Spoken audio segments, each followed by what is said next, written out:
Hello, Bottom.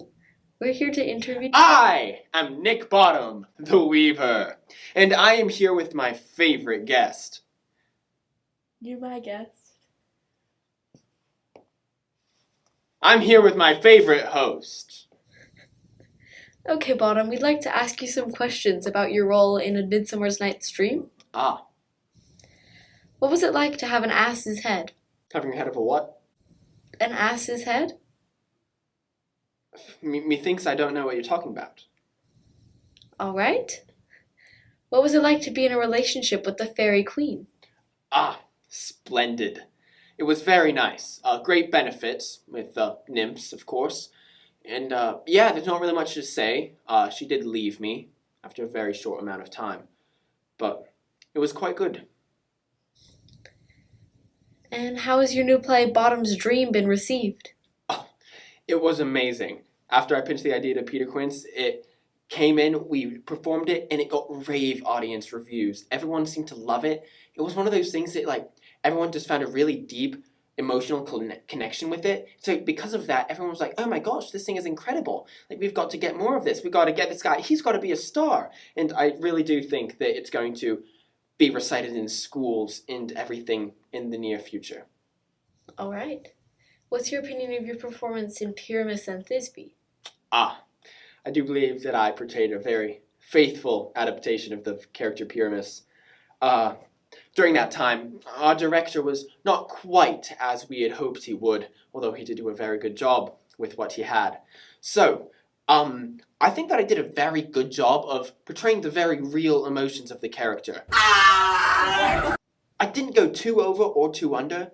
I just sort of did the exact right thing, which I think that some of my counterparts, such as Francis Flute, could have learned some from. Lovely. And can you tell us why you have such a strong desire to be the leader of your group? Well, it all began when I was but a wee lad. The other boys did bully me most terribly back when we were in short pants. To prove my mettle, I went off in search of a wyvern's egg. Not wanting to take charge, methought it best to have my friend Francis Flute lead the excursion, as I felt that he was a very competent and strong-willed man. We walked for many a mile until we happened upon a crossroads. Methinks we go left. Nay, we shall carry forward. Thou hast appointed me the lead, and methinks we shall go forward. By Phoebus, we must go on left. Oh, hast thou forgotten that thine will upon me is to take charge? Forsooth, hast thou forgot my dedication to the organization of such a quest? Leave on thy peril. Forward we go. Nay, faith, let us go left. Nay. Onward we go. And so we continued on, following that pribbling bum Bailey Francis Flute forward. As we sallied forth, we stumbled across a mineshaft most ominous. Then came a mighty debate over which brave soul might peer into the depths of danger to find that which was hidden. Bottom, thou seemest to have opinions on the running of this quest. How about you go down to the cave and fight the foes within? Nay, however brave I may be, I shall not bow down to thine whims. I shall go then. Right, Thisbe, you go. Please, good flute, send me not into such a dark and dingy hole. Do not test my patience, witless Thisbe.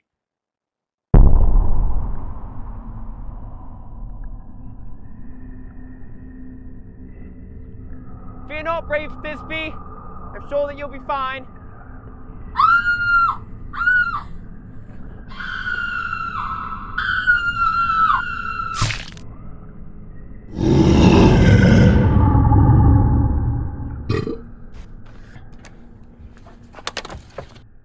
And ever since that day, I've had a deep fear of failing to lead. I shall forever try to take charge, hoping that someday I might be forgiven for the fate of poor Thisbe. And what good Bottom... My turn. Oh, how the tables have turned. So, what was thine and Demetrius's history? Good Demetrius and I hath a long and most complicated history. We courted most intimately for over a year before he broke mine own heart and began to chase fair Hermia. Demetrius was always a man of the highest intrigue, but I would never have hoped that he would court one such as myself. He was quick to ask mine father, wise Netter, for mine hand in courtship, and even quicker to break from the model.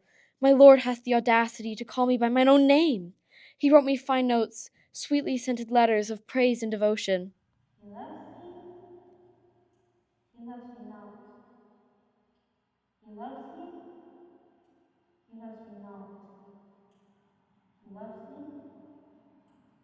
He loves me not.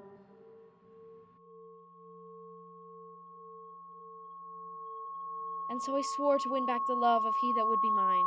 I see. How has Demetrius treated thee? Demetrius is most good to me now that his curse hath been broken.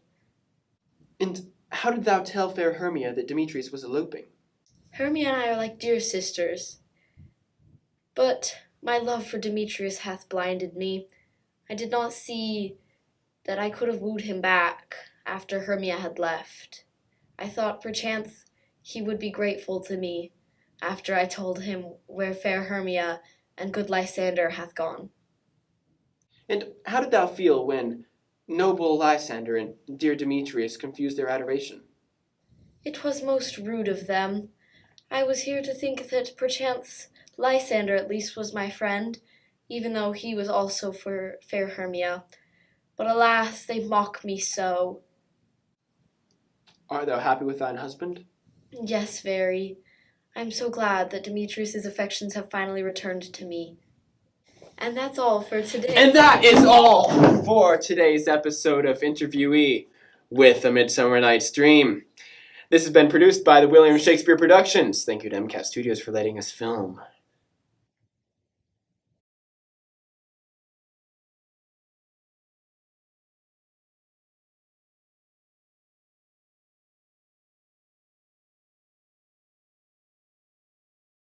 Brave soul might... Whoa, whoa. Action.